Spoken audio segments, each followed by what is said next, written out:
คิดก็ต้องกล้าทำอย่ากลัวถ้าทำความดีเป็นศึกษาปัญหาให้ทันท่วงที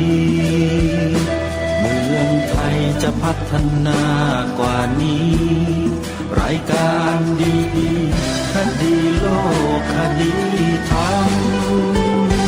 ขอรำพันบรรยายความคิดเครื่องหมายแห่งสีทั้งสามงามถนัดขาวคือบริสุทธิ์สีสวัสดิ์หมายพระไตรรัตน์และธรรมะคุ้มจิตไทยแดงคือโลหิตเราใสซึ่งยอมสละได้เพื่อรักษาชาติศาสนาน้ำเงินคือสีโสภาอันจอมประชาถ้าโปรดเป็นของส่วนองค์จากริ้วเข้าเป็นไตรรงค์จึงเป็นสีธงที่รักแห่งเราชาวไทยทหารอวตารนำไปยงยุทธวิชัยวิชิตก็ชูเกียรติสยามประเทศไทยที่เจริญมั่นคงมาได้จนถึงทุกวันนี้มิได้เกิดขึ้นจากความหวาดกลัวอย่างคลาดเขลาแต่บรรพบุรุษไทยของเราทุกยุคทุกสมัยล้วนแต่มีความกล้าหาญและชาญฉลาดปกป้องเอกราชสร้างชาติให้เกิดความมั่นคงโดยมีธงแห่งพระไตรรัตน์เป็นเครื่องนำชัยจึงเป็นที่มาที่ไปของรายการคดีโลกคดีธรรมกล้าคิดก็ต้องกล้าทำอย่ากลัวถ้าทำความดีเป็นศึกษาปัญหาให้ทันท่วงทีเมืองไทยจะพัฒนากว่านี้รายการดีๆคดีโลกคดีธรรมรายการดีๆคดีโลกคดีธรรม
วันนี้วันขึ้น12 ค่ำเดือน 9วันนี้ตรงกับวันอังคารที่9สิงหาคมพระพุทธศักราช2565รายการคดีโลกคดีธรรมมาพบกับท่านผู้ฟังเป็นปกติทุกวันจันทร์ถึงวันศุกร์และวันเสาร์อาทิตย์ทางสถานีวิทยุแห่งนี้ท่านผู้ฟังสามารถดาวน์โหลดแอปพลิเคชันวิทยุพุทธศาสนาทั่วไทยไว้ในโทรศัพท์มือถือเพื่อติดตามรับฟังรายการนี้ได้เป็นประจำทุกวันและรายการธรรมะอื่นๆอีกเป็นจำนวนมากจากสถานีวิทยุพระพุทธศาสนาแห่งชาติจำนวนถึง38สถานี ที่กำลังออนแอร์ออกอากาศอยู่ตลอด24ชั่วโมงผ่านแอปพลิเคชันนี้ถ้าใครได้ช่วยกันเผยแพร่ช่วยกันบอกต่อให้ผู้อื่นดาวน์โหลดแอปพลิเคชันนี้ผู้นั้นได้บุญกันทุกคนเมื่อวานนี้รายการคดีโลกคดีธรรมก็ได้ปรารภถึงเนื้อหาที่เกี่ยวกับความมั่นคงของพระพุทธศาสนาของเราในแง่มุมของความพยายามของบุคคลหรือกลุ่มบุคคลที่พยายามจะแฝงตัวเข้ามาอยู่กับชาวพุทธของเราแล้วก็แสดงตนว่าเป็นชาวพุทธจนชาวพุทธเราส่วนมากไม่รู้แล้วก็หลงเข้าไปเป็นสาวกเป็นพวกเป็นพ้องเข้าไปแล้วก็กลับมาทำลายชาวพุทธของเราด้วยกันโดยวิธีการนำเสนอพูดจาสร้างวาทกรรมทั้งหลายขึ้นมารายการคดีโลกคดีธรรมก็อาศัยความรู้เท่าทันตรงนั้นมานำเสนอให้พวกเราได้เกิดความรู้ความเข้าใจในรายการกันไปแล้วและก็ให้เรานั้นช่วยกันทำรงรักษาความถูกต้องของชาติบ้านเมืองเอาไว้ด้วยการกล่าวด้วยวาจาของเราซึ่งเป็นวจีกรรมเราพูดความจริงเราไม่ต้องกังวลอะไรทั้งนั้นท่านสาธุชนผู้ฟังทุกท่านความจริงที่ว่าสีขาวในธงชาติไทยหมายถึงพระพุทธศาสนาเท่านั้นให้พูดเป็นคำเดียวกันทั้งบ้านทั้งเมืองอย่าไปยอมใครเป็นอันขาดแล้วก็ได้บอกกับท่านผู้ฟังเอาไว้แล้วด้วยว่าพระคุณเจ้าด้วยนะครับถ้าท่านไปพูดไปบรรยายไปกล่าวคำนี้ที่ไหนแล้วมีใครคนใดคนหนึ่งได้ยกมือต่อต้านคัดค้านขึ้นมาในที่ประชุมให้ท่านบันทึกคลิปวิดีโอคนนั้นไว้แล้วบันทึกเสียงบันทึกภาพให้ชัดเจนแล้วส่งมาให้รายการคดีโลกคดีธรรม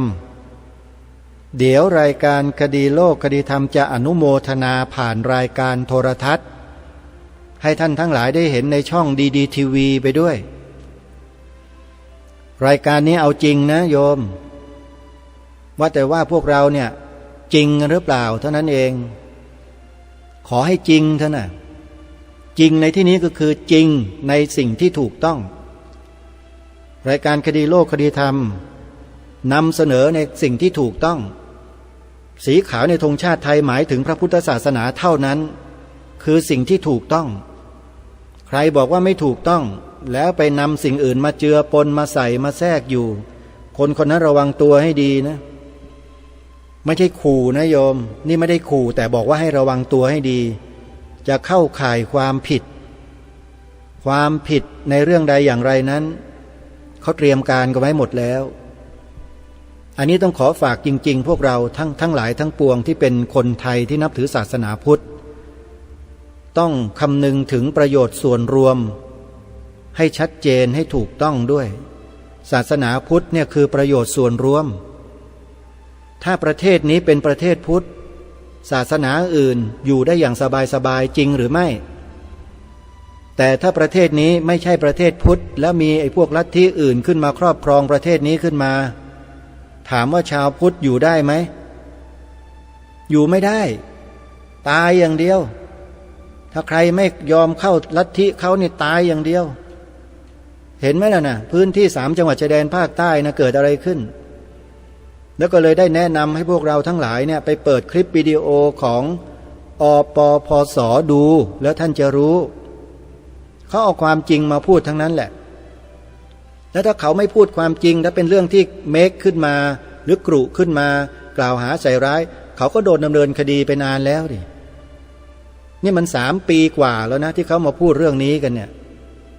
แปลว่าเรื่องนี้เป็นความจริงหรือมีข้อมูลความจริงอยู่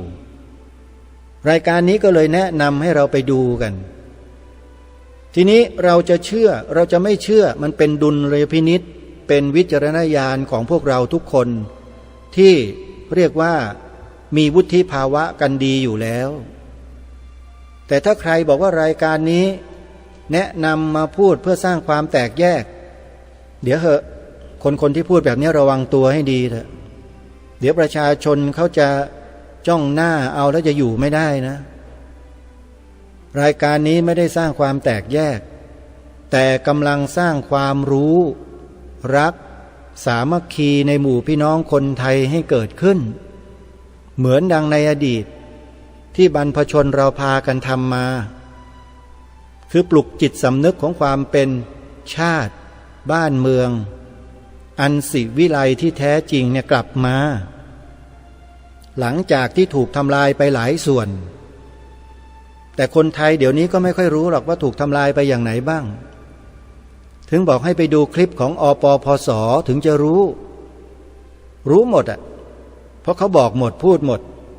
ไปหาคลิปให้เจอแล้วเราจะทราบกันเองอันนี้ฝากไว้ในเบื้องต้นรายการวันนี้สรุปเมื่อวานที่ปรารภที่พูดให้ฟังก็คือเรื่องเหล่านี้สำหรับวันนี้นั้นทางรายการก็จะนำเนื้อหาของวารสารเสียงสงฆ์ที่อ่านค้างไว้มาอ่านให้พวกเราได้ฟังกันต่อเนื่องซึ่งคราวที่แล้วเราก็จบมาตรงที่บันทึกการเดินทางของพระธรรมทูตออกไปเผยแผ่ไปลงหลักปักฐานพระธรรมวินัยไว้ที่อำเภอทองผาภูมิอำเภอสังขละบุรีจังหวัดกาญจนบุรีจบสิ้นเป็นไปที่เรียบร้อยแล้ว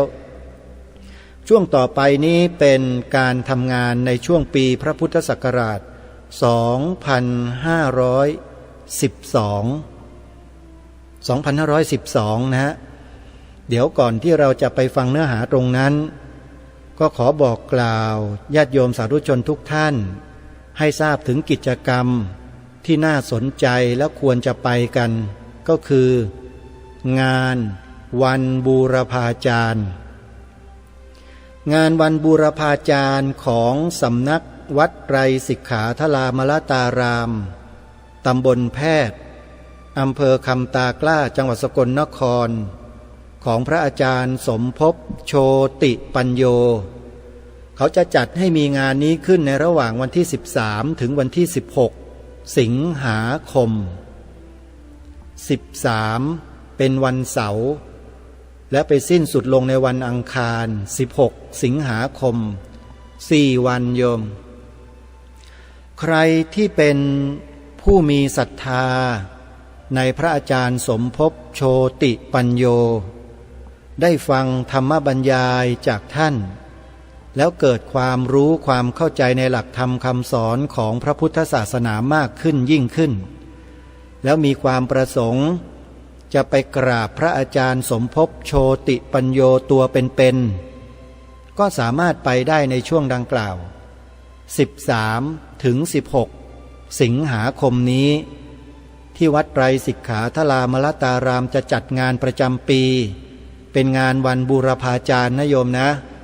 ใครสนใจก็เดินทางไปร่วมงานได้ด้วยตนเองนำรถส่วนตัวกันไปเลยโยมที่จอดรถมีเยอะ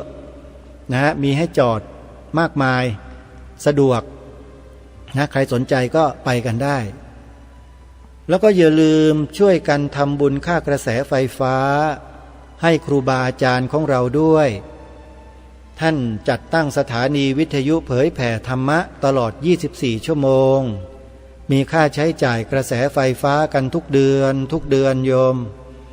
ถ้าเราได้ช่วยครูบาอาจารย์ของเราคนละเล็กคนละน้อยโดยการโอนปัจจัยไปถวายท่านเนี่ยท่านก็จะได้มีกำลังในการทำหน้าที่ต่อไปอีกยาวนานทีเดียวนะใครสนใจก็จดเบอร์โทรศัพท์แต่ละสถานีไว้นะโยมเดี๋ยวอาตมาภาพจะบอกรายชื่อสถานีแรกที่ญาติโยมสามารถโทรไปทำบุญได้ก็คือสถานีวิทยุวัดป่าจริยธรรมอำเภอนาด้วงจังหวัดเลยหมายเลขโทรศัพท์083275700วัดหนองกายอำเภอแม่แตงจังหวัดเชียงใหม่หมายเลขโทรศัพท์082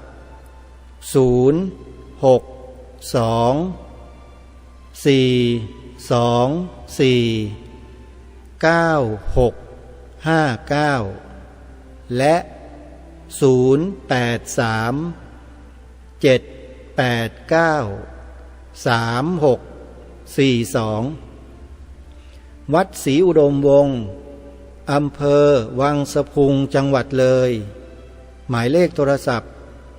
0894049968วัดบ้านปลาคูน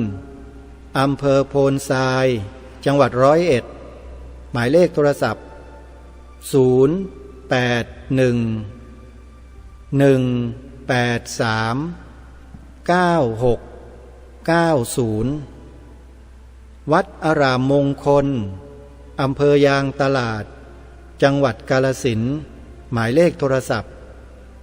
0840344606วัดสามชุกอำเภอสามชุกจังหวัดสุพรรณบุรีหมายเลขโทรศัพท์0890008462และวัดฝายหินอำเภอเมืองจังหวัดเชียงใหม่หมายเลขโทรศัพท์0879152924สถานีวิทยุเหล่านี้ครูบาอาจารย์เราท่านเสียสละทุ่มเทชีวิตในการทำงานเผยแผ่พระพุทธศาสนากันมานานมากกว่า10 ปีทุกสถานีเลยโยมค่ากระแสไฟฟ้านั้นไม่เคยปราณีครูบาอาจารย์ของเรามันขึ้นยังไงก็ต้องจ่ายเท่านั้นโยมไม่มีการลดแล้วก็เสียค่าภาษีด้วยเหมือนกับญาติโยมทุกประการเลยโยมเมื่อครูบาอาจารย์ท่านทำงานเพื่อประโยชน์ส่วนรวมแล้วเราในฐานะผู้รับประโยชน์โดยตรงโดยอ้อมเราควรที่จะช่วยครูบาอาจารย์ของเรากันนะขออนุโมทนาบุญกับทุกท่านไว้ณโอกาสนี้ตั้งแต่บัดนี้เป็นต้นไปก็จะขอนำบทความในวารสารเสียงสงฆ์มาอ่านให้สาธุชนได้สดับรับฟังกันต่อไปซึ่งในวันนี้ก็จะมีเนื้อหาที่จะนำมาเสนอในรายการเกี่ยวกับการทำงานของพระธรรมทูตสายที่1เมื่อปีพระพุทธศักราช 2512 มานำเสนอต่อเนื่องจากปี 2511 โดยพระเดชพระคุณหลวงพ่อเจ้าคุณพระธรรมโกษาจารย์ชอบอนุจารีมหาเถระราชบัณฑิตในสมัยนั้นแต่ก่อนที่จะพบกับเนื้อหาสาระในหนังสือดังกล่าวนี้ได้พิมพ์บทกลอนที่น่าสนใจไว้ในระหว่างหน้าหนังสือเอาไว้ซึ่งเป็นบทกลอนที่พระเดชพระคุณหลวงพ่อเจ้าคุณพระธรรมโกษาจารย์ชอบอนุจารีมหาเถระท่านได้นิพนธ์ไว้เดี๋ยวจะอ่านให้ฟังนะฮะหลังจากที่จบจากบทความการทำงานเผยแผ่พระธรรมคำสอนในปี 2511 ตามบันทึกจารึกของหลวงพ่อแล้วเนี่ยท่านก็เขียนคติธรรมเอาไว้ว่าเรือนหลังใดมุงไว้ไม่เรียบร้อยฝนย่อมย้อยหยาดหยดรถเสียหายเหมือนจิตใจไม่คุมไว้ให้แยบคายราคะไหลรั่วรถเลยหมดคุณนี่เป็นบทกลอนนิพนธ์ของพระเดชพระคุณหลวงพ่อท่านได้แทรกไว้ในระหว่างทีนี้หน้าต่อมาคือหน้า32ของหนังสือท่านได้มีบทความเกี่ยวกับหน้าปกของหนังสือพูดง่ายๆก็คือว่าท่านไขปัญหาหน้าปกเสียงสงฆ์เอาไว้อย่างที่ทางรายการได้บอกกับท่านผู้ฟังไว้ว่าหน้าปกของหนังสือเล่มนี้เนี่ยมีรูปต้นโพต้นใหญ่ที่มีธรรมจักรตั้งอยู่บนฐานทุกชุกชีเปล่งรัศมีอยู่ในเบื้องหน้าของต้นโพ แล้วมีนกสีขาวนะเดินเรียงรายอยู่บริเวณหน้าธรรมจักรเป็นสีขาวทั้งหมดเลยและในระหว่างซ้ายขวาในอากาศเนี่ยมีนกสีหลากสีต่างๆกำลังบินลงมาสู่พื้นหน้าธรรมจักรซึ่งเชื่อว่านี่น่าจะเป็นปริศนาอย่างหนึ่งที่ท่านจะไขให้เราฟังเดี๋ยวเราลองมาฟังดูนะว่าท่านได้ไขปริศนานี้ไว้อย่างไรในหนังสือนี้ได้เขียนไว้ดังนี้ว่าไขปัญหาหน้าปกเสียงสงฆ์เสียงสงฆ์ได้ตั้งปัญหาหน้าปกขึ้นไว้พร้อมกับเชิญชวนท่านผู้สนใจให้ตอบปัญหาปรากฏว่ามีผู้ตอบปัญหาเพียง2-3 ฉบับแปลว่าน้อยเต็มทีขอขอบใจท่านผู้สนใจและตอบปัญหาส่งไปด้วยแม้จะตอบยังไม่ตรงตามจุดหมายของปัญหาก็ตามในเล่มนี้จะขอไขปัญหาหน้าปกสู่กันชมโดยต้องขอโทษไม่ยกเอาคำตอบปัญหามาสู่การวินิจฉัยขอท่านผู้ตอบ2-3 ท่านดูข้อไขปัญหาในที่นี้แล้วเป็นกรรมการวินิจฉัยเอาเองเถิดว่าถูกต้องมากน้อยเท่าใดภาพหน้าปกนั้นมีข้อให้ชวนคิดและชวนวิจัยดังนี้ 1. ร่มไม้นั้นหมายเอาร่มไม้อสัตถะเรานิยมเรียกว่าไม้โพแปลว่าร่มไม้ที่อาศัยตรัสรู้สัจธรรมของพระอรหันตสัมมาสัมพุทธเจ้าอธิบายว่าพระพุทธเจ้าทรงอาศัยร่มไม้ต้นนี้จำเริญวิปัสสนาญาณตรัสรู้โมกขธรรมคือบรรลุอนุตตรสัมมาสัมโพธิญาณสำเร็จเป็นพระอรหันตสัมมาสัมพุทธเจ้า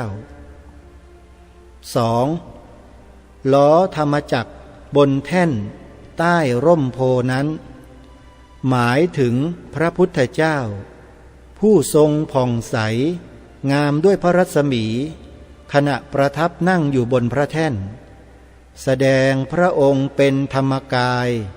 ด้วยพระรูปพระพุทธเจ้านักปราชญ์แสดงแจกออกเป็น3 นิยมเรียกว่าตรีกายคือพระรูปหนึ่งพระจิตหนึ่งพระธรรมหนึ่งในข้อนี้พระรูปเป็นธรรมกายสมด้วยพระพุทธวจนะที่ตรัสสอนพระวักกลิว่าวักกลิโยธัมมังปัสสติโสมังปัสสติผู้ใดเห็นธรรมผู้นั้นชื่อว่าเห็นเราในสมัยหินการสร้างอนุสรณ์ไว้ให้อนุชนชมบูชาสักการะเขาไม่นิยมสร้างรูปด้วยถือไปว่าไม่เป็นการคารวะเพราะไม่มีใครเห็นพระรูปของพระพุทธเจ้าบางแห่งทำจนไม่น่าดูไม่น่าชมเลยกลับเป็นเรื่องน่าตำหนิมากกว่าส่วนพระรูปพระพุทธเจ้าเขาจะแสดงด้วยล้อธรรมจักรบ้างรูปพระแท่นเปล่าอยู่ภายใต้ร่มไม้โพบ้างแม้แต่เมื่อเสด็จออกทรงผนวดโดยม้าพระที่นั่งก็ทำแต่รูปม้าห้อมล้อมด้วยเทวดามีอานม้าวางอยู่บนหลังม้าแต่ไม่มีพระรูปพระสิทธัตถะราชกุมารเป็นต้น 3. ภาพนก4 ฝูงต่างสีสันกำลังบินมาสู่ร่มโพนั้นแสดงออกถึงคน4 เหล่าซึ่งต่างออกโดยชาติชั้นวรรณะบ้างต่างโดยตัณหามานะทิฏฐิกรรมบ้างภาพแสดงออกให้ต่างด้วยสีนกที่พากันร่อนอยู่ในอากาศมุ่งหมายสู่ร่มไม้โพ แปลว่า คนเหล่านั้นพากันเฝ้าพระพุทธเจ้า 4. ภาพนกสีขาวที่อยู่บนพื้นดินเหล่านั้นแสดงออกให้ประจักษ์ชัดถึงพุทธานุภาพและธรรมานุภาพว่าสามารถบันดาลให้นกทั้งหลายที่ต่างสีสันมากมายเหล่านั้นเมื่อบินลงมาใต้ร่มโพแล้วจะเปลี่ยนสีออกกลายเป็นสีขาวทั้งหมดอธิบายว่าสีขาวเป็นสีบริสุทธิ์คนทั้งหลายมีกิเลสต่างๆเหมือนนกมีสีสันต่างๆไม่บริสุทธิ์ด้วยกิเลสมากมายหลายพันเมื่อมาได้ฟังธรรมมีความเชื่อความเลื่อมใสปฏิบัติธรรมได้บรรลุมรรคผลแล้วจะมีสีบริสุทธิ์ขาวเหมือนกันหมดคือบริสุทธิ์ด้วยความเห็นความปฏิบัติชอบเสมอกันนี่ก็เป็นบทความที่แทรกมาในหนังสือเล่มนี้ปรากฏอยู่ที่หน้า32และ33เป็นการไขปัญหาหน้าปกของวารสารเล่มนี้ซึ่งพระเดชพระคุณหลวงพ่อท่านก็ไขให้ทราบไปทั้งหมดแล้วนะทั้งหมดมี4ข้อท่านสาธุชนทั้งหลายสรุปสั้นๆก็คือว่าร่มไม้นั้นก็คือร่มต้นโพที่องค์สมเด็จพระสัมมาสัมพุทธเจ้าได้ทรงอาศัยตรัสรู้ธรรมนั่นเองส่วนที่2ล้อธรรมจักรก็หมายถึงองค์แทนของพระสัมมาสัมพุทธเจ้าที่ตรัสรู้ธรรมกำลังเปล่งพระรัศมีออกมาข้อที่3ภาพนกทั้ง4ฝูง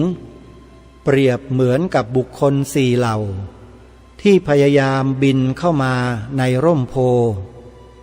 ซึ่งต่างสีหลากสีกันมาในที่นี้ท่านหมายเอาเรื่องของชาติชั้นวรรณะหรือมานะทิฏฐิตัณหาต่างๆของสรรพสัตว์ทั้งหลายที่มีความแตกต่างกันนั่นเองส่วนภาพที่4คือภาพของนกสีขาวที่อยู่บนพื้นดินเป็นสีขาวทั้งหมดแสดงให้เห็นถึงอานุภาพของพระธรรมที่องค์สมเด็จพระสัมมาสัมพุทธเจ้าตรัสรู้และได้ตรัสแสดงกับหมู่สัตว์ทั้งหลายเหล่านั้นแล้ว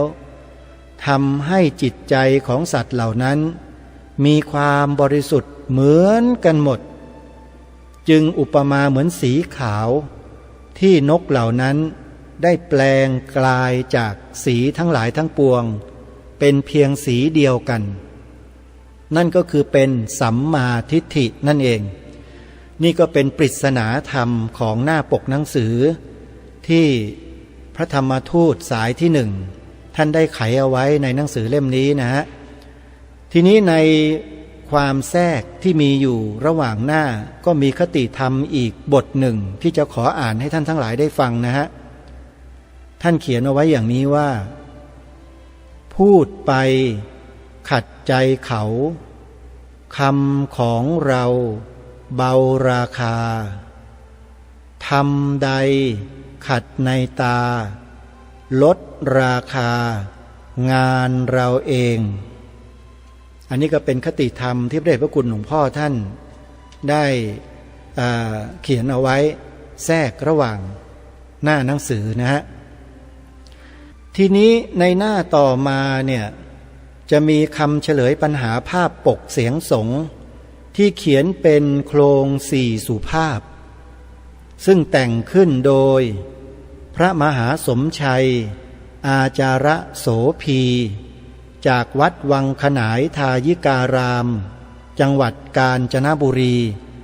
ลองมาฟังกันดูนะโยมว่าท่านเฉลยเป็นโครง4สุภาพได้ไพเราะและเจาะใจของเราได้ขนาดไหนลองดูนะท่านเขียนไว้อย่างนี้ว่าพิษพบภาพปกนั้นปัญหาเป็นเล่ธรรมปริศนาแน่แท้เสียงสงส่งทายพา พูนเพิ่มชาวนอตริตรองหาช่องแก้กล่าวถ้อยทายเฉลยพลันเผยปัญญาตั้งตามตีขบคิดวิตฤดีด่าวดิ้นทุกวันเร่งขมันขมี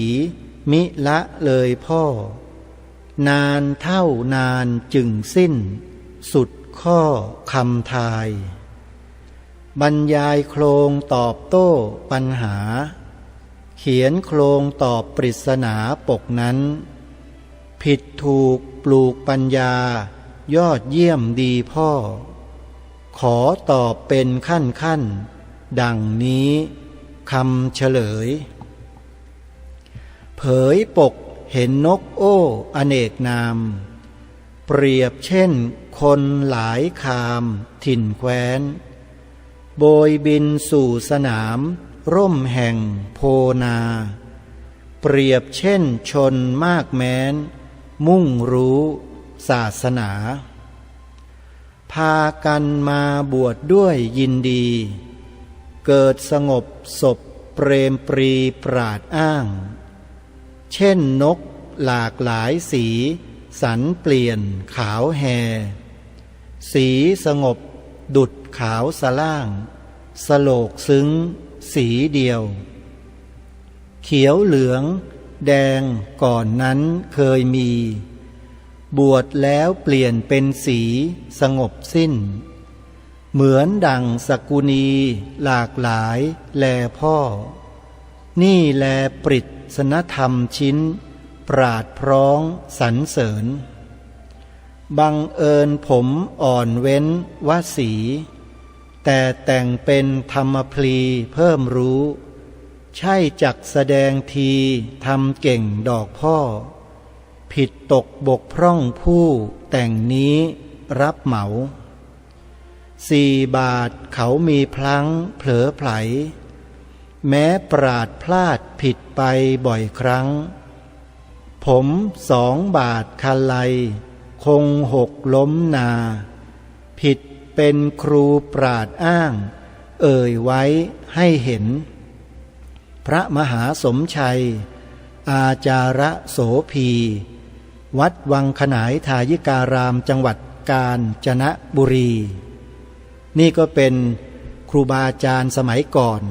ท่านตอบคำถามตอบปริศนาธรรมหน้าปกตามที่พระเดชพระคุณหลวงพ่อท่านบอกว่ามีผู้ที่ตอบมา 3-4 ท่านแล้วท่านก็นำมาบันทึกให้เราได้เห็นกันมีอีกท่านหนึ่งนะโยมนะมีอีกท่านหนึ่งเดี๋ยวลองมาฟังดูเป็นโครง8อันนี้ขออภัยเป็นกลอน8นะเป็นกลอน8ฟังง่ายหน่อยลองดูนะว่าท่านกล่าวไว้อย่างไรเฉลยปริศนาธรรมโอมโอดเอ่ยเฉลยความตามแผ่นปกเพื่อสาธกปัญหาธรรมนำขยายผิดอัดขัดวจีที่บรรยายช่วยพิปรายต่อเติมเสริมอีกทีอันกงจักประกาศศาสนามีอาภาเปล่งจำรัดรัศมีคือสีแสงแห่งพระธรรมนำชีวีส่องวิถีให้ทุกคนได้ยนยินแสงแห่งธรรมส่องถึงเขตประเทศใด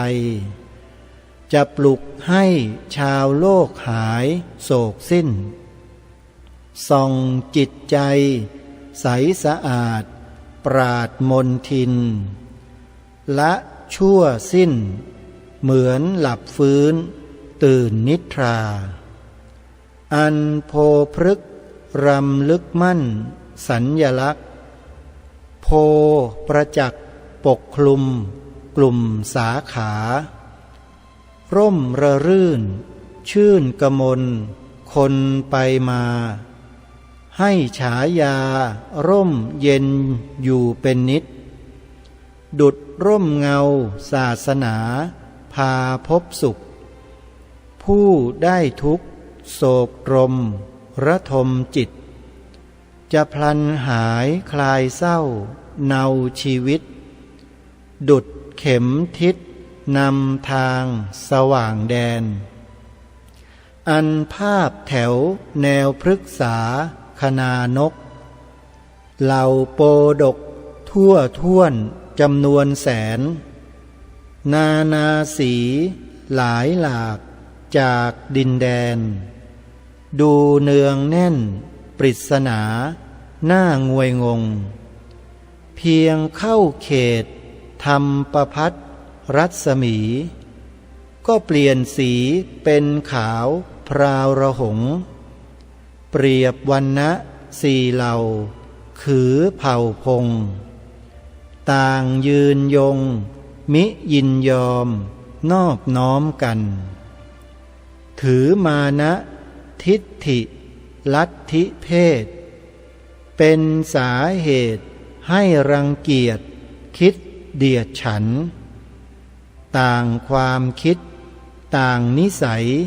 ต่างใจกันต่างแบ่งชั้น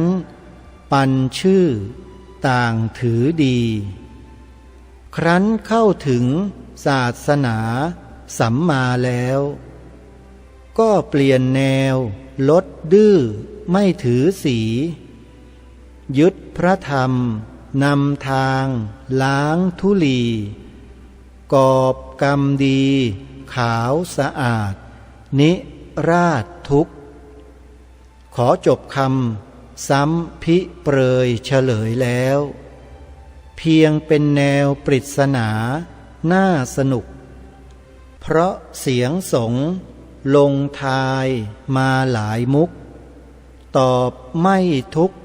กระบวนก็ขออภัยพระครูสุวรรณคณารักษ์เจ้าคณะอำเภอเมืองสุพรรณบุรีหัวหน้าหน่วยพระธรรมทูตจังหวัดสุพรรณบุรีวัดสุวรรณภูมิอำเภอเมืองจังหวัดสุพรรณบุรีอันนี้คือผู้ที่ตอบคำถามวารสารเสียงสงฆ์เป็นท่านที่สองนะโยมนะตามที่พระเดชพระคุณหลวงพ่อท่านได้กล่าวไว้ส่วนท่านสุดท้ายตอบสั้นๆเป็นบทกลอนง่ายๆโยมท่านสุดท้ายคือท่านตอบอย่างนี้ว่า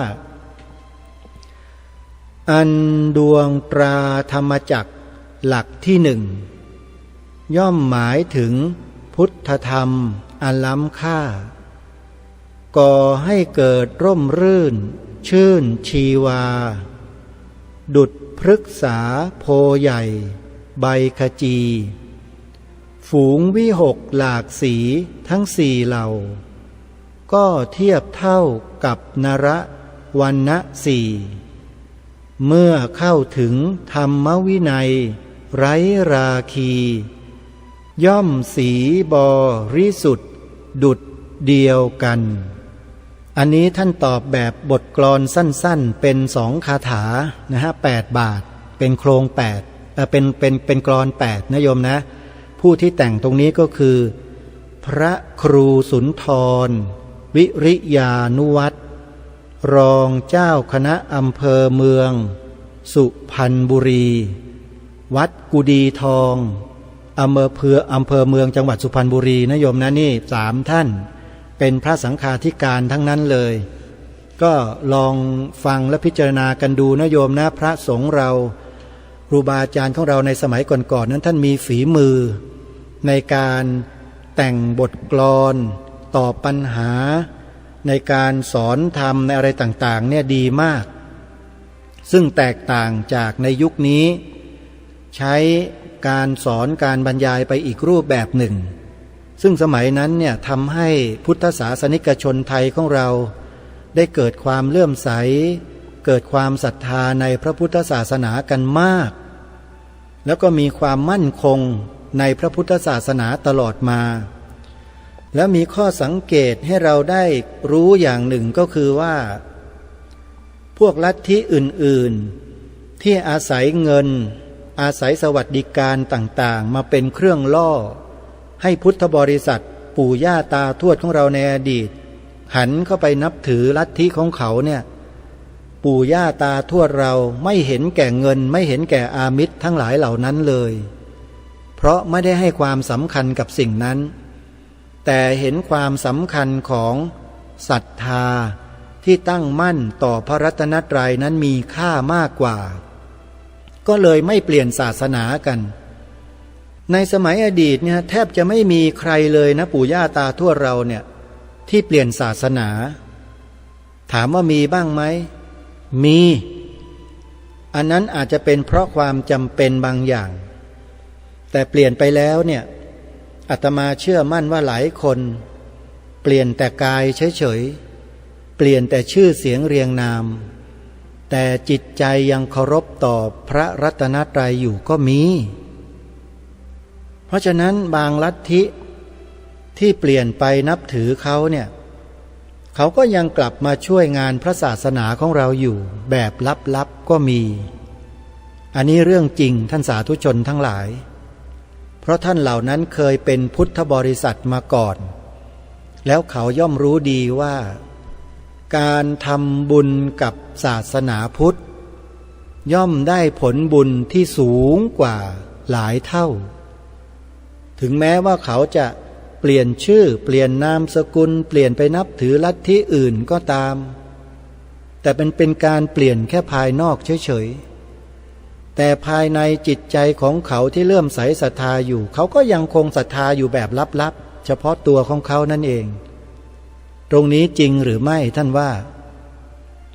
อาตมาภาพคงวิเคราะห์ไม่ผิดยกเว้นลัทธิบางลัทธิที่หัวรุนแรงชอบความรุนแรงชอบบีบบังคับมนุษย์ไอ้ลัทธินี้นี่แหละที่อาตมาภาพบอกให้พวกเราไปฟังอปพส.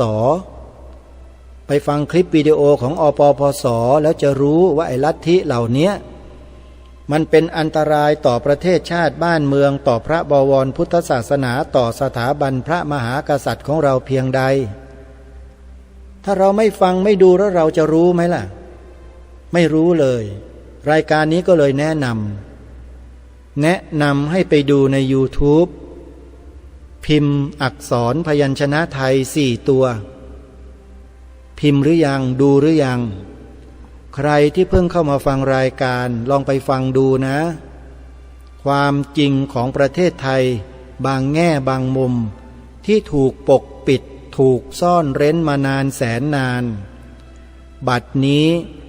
ได้ถูกเปิดเผยแบบล่อนจ้อนโดยกลุ่มบุคคลเหล่านี้แล้ว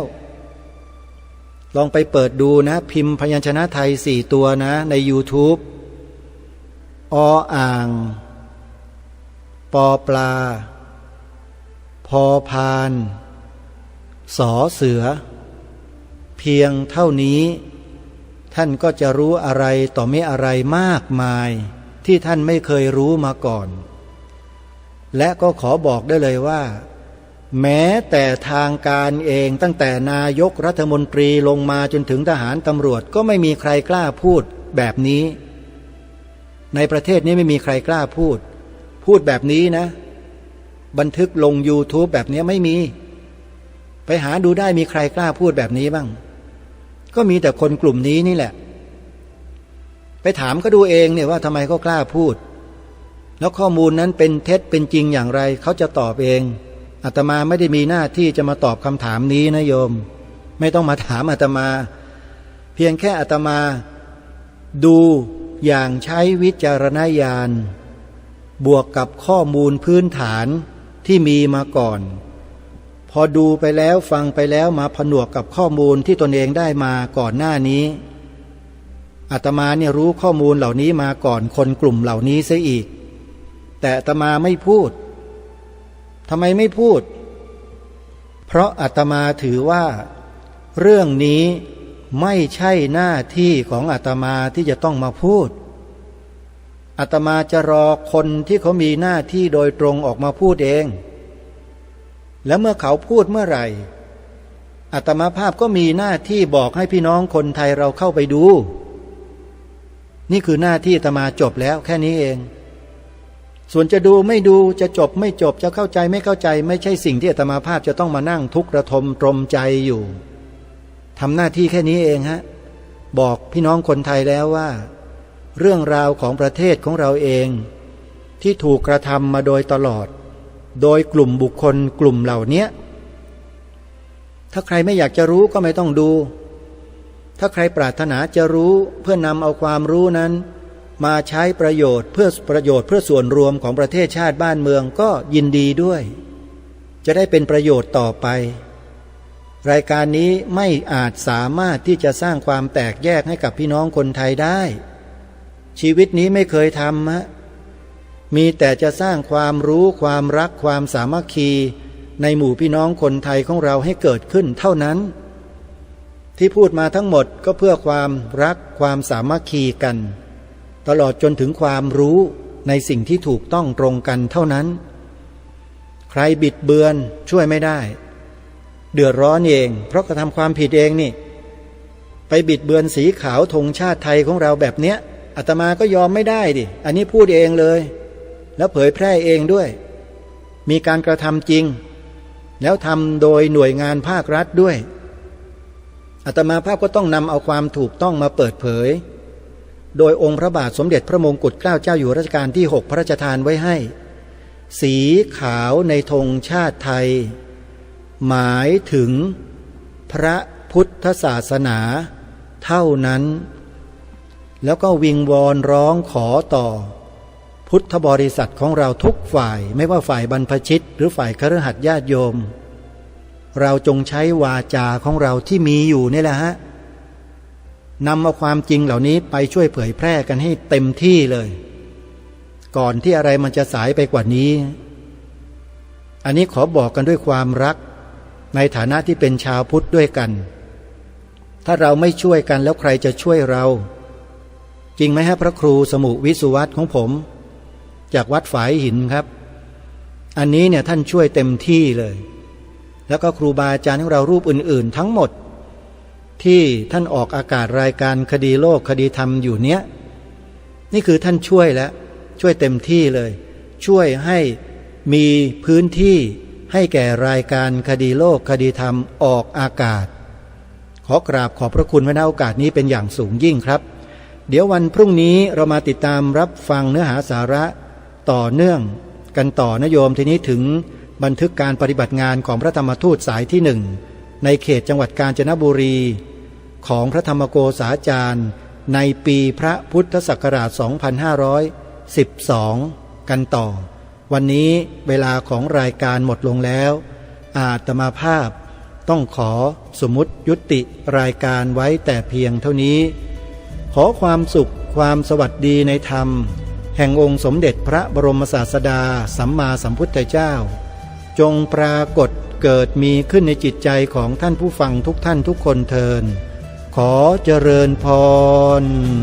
กล้าคิดก็ต้องกล้าทำอย่ากลัวถ้าทำความดีเป็นศึกษาปัญหาให้ทันท่วงทีเมืองไทยจะพัฒนากว่านี้รายการดีคดีโลกคดีธรรมขอรำพันบรรยายความคิดเครื่องหมายแห่งสีทั้งสามงามถนัดขาวคือบริสุทธิ์สีสวัสดิ์หมายพระไตรรัตน์และธรรมะคุ้มจิตไทยแดงคือโลหิตเราใสซึ่งยอมสละได้เพื่อรักษาชาติศาสนาน้ำเงินคือสีโสภาอันจอมกระชากพระโปรดเป็นของส่วนองค์จัดริ้วเข้าเป็นไตรรงค์จึงเป็นสีธงที่รักแห่งเราชาวไทยทหารอวตารนำไปยงยุทธวิชัยวิชิตก็ชูเกียรติสยามประเทศไทยที่เจริญมั่นคงมาได้จนถึงทุกวันนี้มิได้เกิดขึ้นจากความหวาดกลัวอย่างคลาดเขลา แต่บรรพบุรุษไทยของเราทุกยุคทุกสมัยล้วนแต่มีความกล้าหาญและชาญฉลาดปกป้องเอกราชสร้างชาติให้เกิดความมั่นคงโดยมีธงแห่งพระไตรรัตน์เป็นเครื่องนำชัยจึงเป็นที่มาที่ไปของรายการคดีโลกคดีธรรมกล้าคิดก็ต้องกล้าทำอย่ากลัวถ้าทำความดีเป็นศึกษาปัญหาให้ทันท่วงทีเมืองไทยจะพัฒนากว่านี้รายการดีคดีโลกคดีธรรม